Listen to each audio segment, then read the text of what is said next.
I just printed my birth plan for the hospital.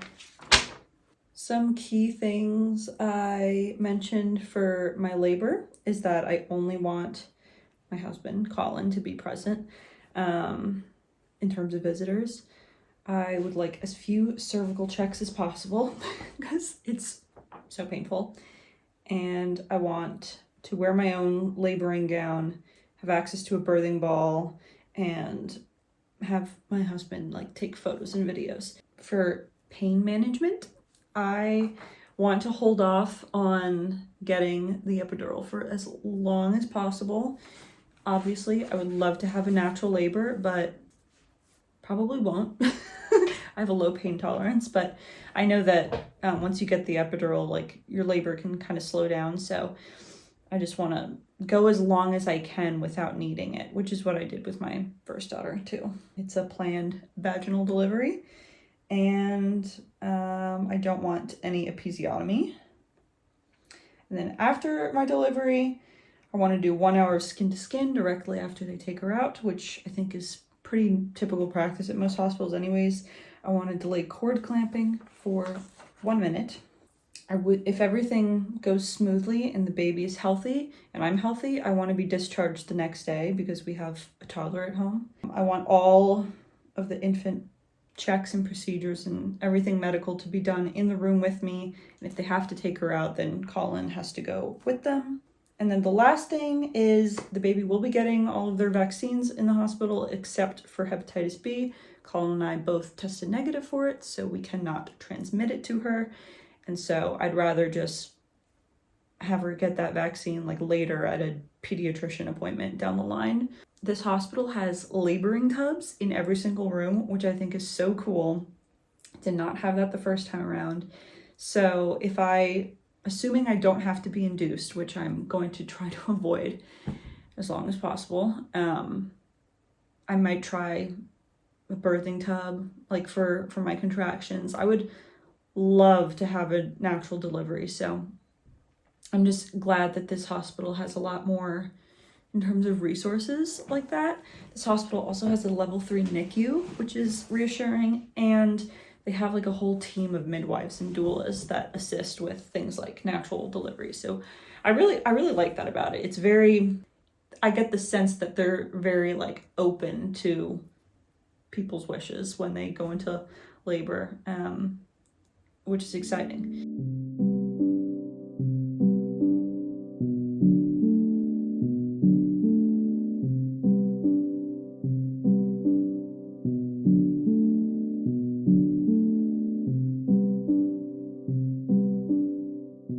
Hey guys, before I continue the vlog, I kind of wanted to take a moment to kind of explain this pregnancy journey because I got some new followers this week and more views than usual on my last video. So I wanted to take the time to talk about what's been going on, like what it took to get here, because it's been kind of a crazy year. So I've actually been pregnant for the past almost 14 months. My husband and I got married in July of 2023, and we had a chemical pregnancy in June, the month before. If you don't know, chemical pregnancy is a miscarriage before 6 weeks. That was our second chemical pregnancy that we've ever had, because we also had one around 7 or 8 weeks in March of 2022, like a whole year earlier. So I was pregnant in June. Then in July, we got pregnant again the very next month, and this pregnancy we miscarried in September, which people know about because I posted about it on my shorts. That was not a chemical pregnancy because it went a little bit further along and was also fraternal twin girls. I had my first ultrasound at 9 weeks instead of 9 or 10 weeks, I don't remember, and that's when I found out that it was twins and that they lost their heartbeat like that day. That was very, very difficult for us. I had to have a dilation and curettage to remove them, and the reason why they wanted to do the surgery instead of have me pass them naturally is because obviously they're a little bit bigger, and to also do genetic testing on them to see what happened, because they thought one of the twins was molar. She wasn't molar. They had all kinds of like genetic abnormalities. So that was really, really hard on us. The first 2 chemical pregnancies we had were hard, but like not in the same way, because it's like, oh, you take a pregnancy test, you find out you're pregnant, and then like 2 weeks later you start your period. Like chemical pregnancies are so common. It didn't feel like a loss of life. Like we didn't get to go to any ultrasounds or anything like that. So this one was a little bit harder because felt like a real pregnancy, and we made it a little further along. So I miscarried in September, this pregnancy that started in July. And then in October, the next month, we got pregnant again. So it was back to back to back. I've literally been pregnant since last June. In October, I even confirmed it with my doctor. I'm like, is this like a real positive pregnancy test, or are my hormones messed up from the last pregnancy? And she told me that I was pregnant again, and we had another early miscarriage around like six-ish weeks. That was just kind of like, are you kidding me? We weren't feeling very hopeful when we found out we were pregnant again in October, because we were like, oh, well, we just went through this huge traumatic thing. Like, let's not get our hopes up. We didn't get our hopes up, thankfully, because it didn't work out. Then at the very, very end of November, the next month, is when I got pregnant this time. We didn't find out until early December, but technically I think we conceived in November. And obviously we made it this far. I'm 37 weeks. Yeah, I guess I just wanted to share that because I don't think anybody knows that I've literally been pregnant for the last year, a little bit more than a year. Colin and I do have a few friends who are like starting family planning, because we're, getting to that age. And we do have a few friends that have also experienced miscarriages and early miscarriages, and it's so hard. And I don't know, I think it's important to talk about and share that like it can really happen to anyone. Like, I'm 23 years old in perfect health, pretty much, more or less, and I still had 4 miscarriages without like having any real like fertility problems, you know what I mean? It is a lot more common than people think. I didn't qualify for like real fertility testing and treatment because of my age. You have to be like over 30 and have to have 3 non-chemical pregnancies in a row or something, meaning miscarriages that go past 6 weeks to like qualify to, get all your stuff checked out. So we didn't like talk to the doctor about what might be going wrong, but we did talk to someone that Colin knows who has 4 kids, I think, and she's had something like 7 or 8 miscarriages, many of them further along. And we kind of just talked to her about her experience and what she learned and what she found out and how she treated it, because obviously she went on to have very healthy children. And we pretty much came to the conclusion that it's probably because I wasn't producing enough progesterone.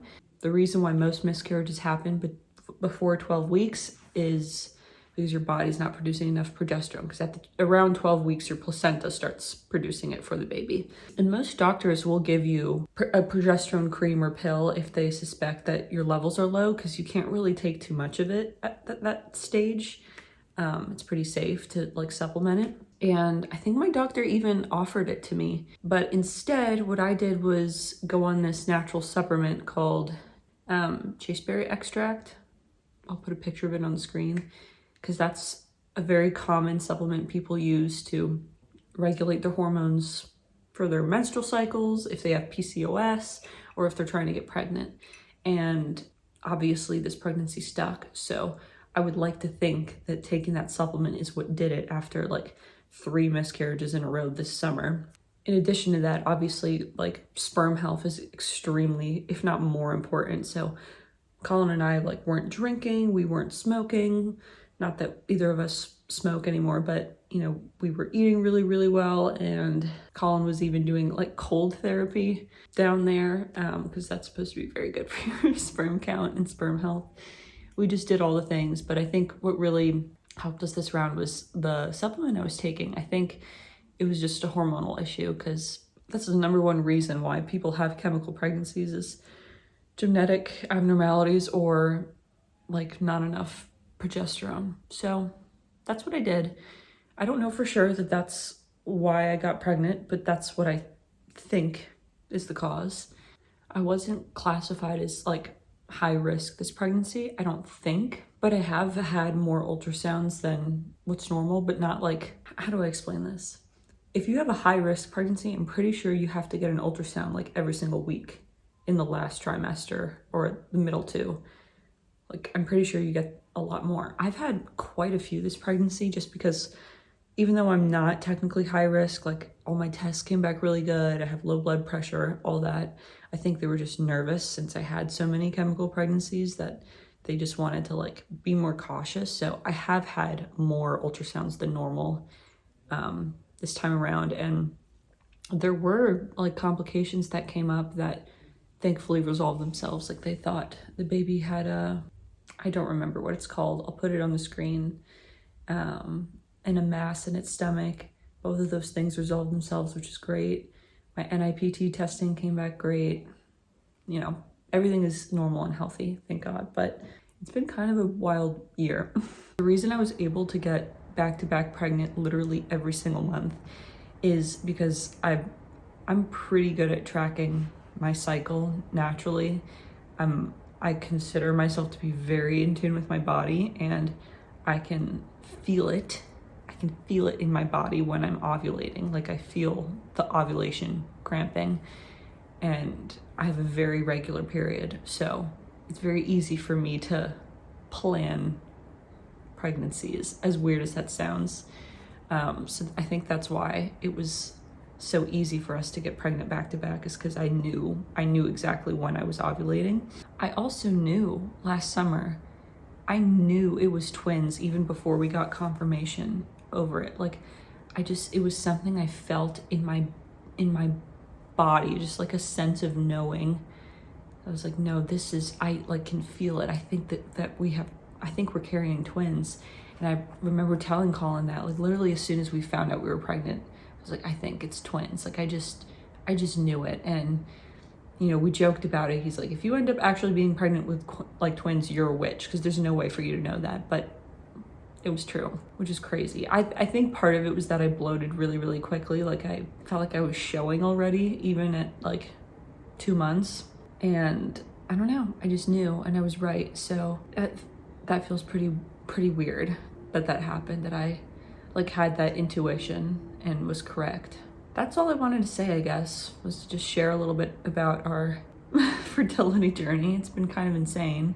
The other reason why I didn't like qualify for fertility treatment, even though I had 3 miscarriages this summer, at least in my doctor's words, was because I've already had an extremely healthy pregnancy and child, and my age. So because I've already had a successful pregnancy and kid, she's like, well, that means we know you can get pregnant and it not be a problem. So she wanted to put off all the other stuff, which made sense to me, I guess. This video is gonna end up being like half an hour long, but I'm gonna go do some stuff.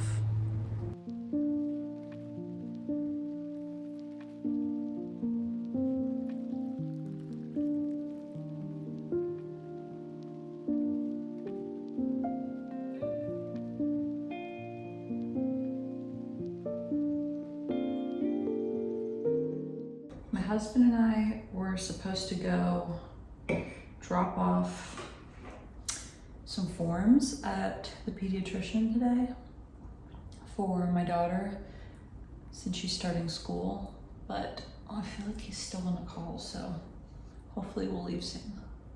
If you're watching this and you're in my family, or you're a friend, and you want to do something nice for me when I give birth, bake me a quiche. I'm a big quiche lover.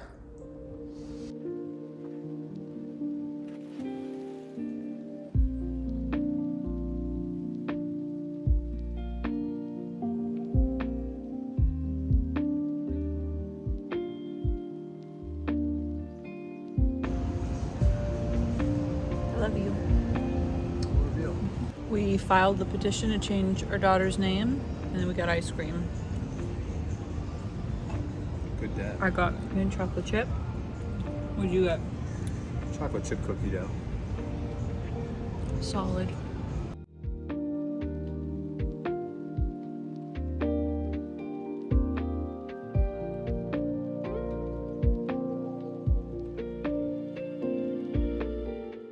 I'm on my way to my 37-week checkup.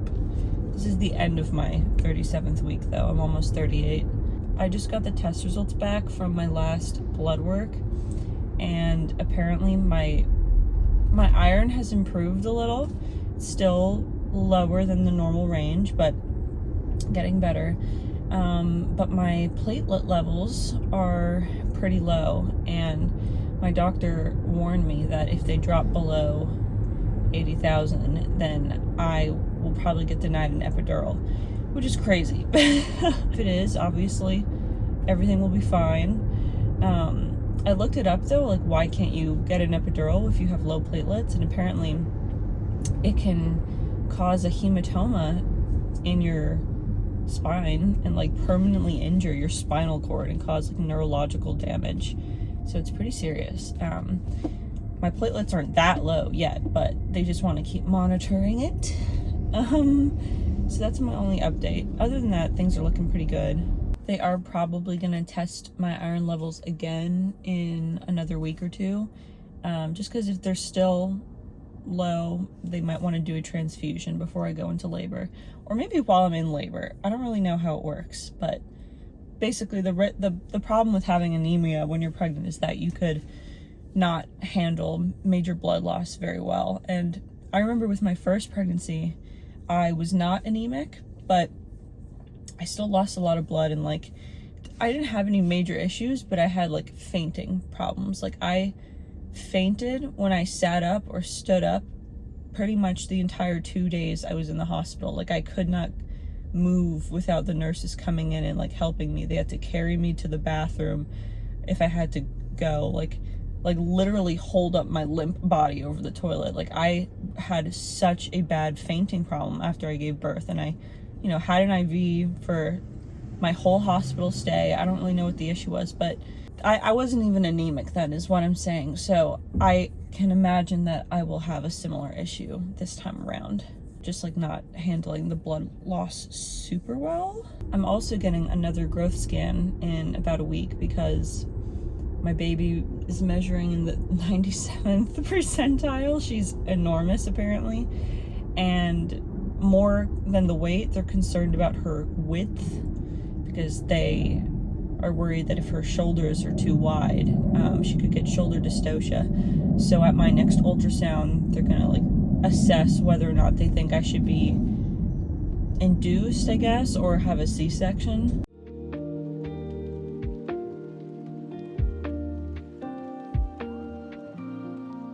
Because of the baby's size, I qualify for an induction at 39 weeks. So we scheduled one, but it's like tentative. She said I'm allowed to cancel it if I want to. Like it's not mandatory. It's just in case I decide I want it. I do not want to be induced with Pitocin. If I go through with the induction, I would prefer that they use the whatever medication they inserted into my vagina last time, because that was great. My whole labor from first contraction to pushing her out was 5 hours. I had no complications. It was honestly a beautiful, wonderful experience. So I would love to do that again. But of course, I would still prefer to go into labor naturally, which means I have this weekend and next week to do so. Otherwise, I'm probably gonna go through with the induction.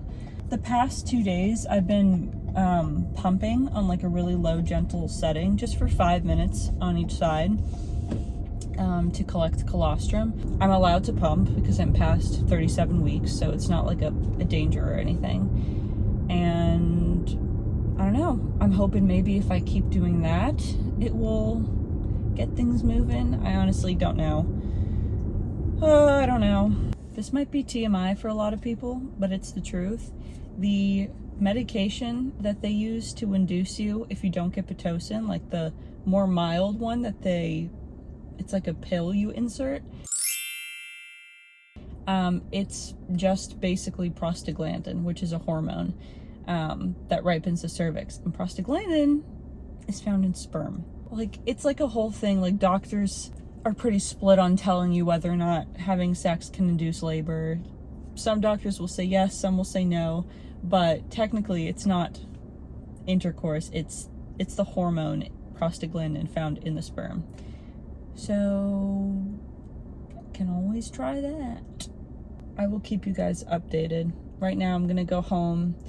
I ordered my go-to meal from Starbucks because I have an addiction. I have an addiction to Starbucks this pregnancy. It's horrible. And I'm gonna eat it and then take a nap and hang out with my kid.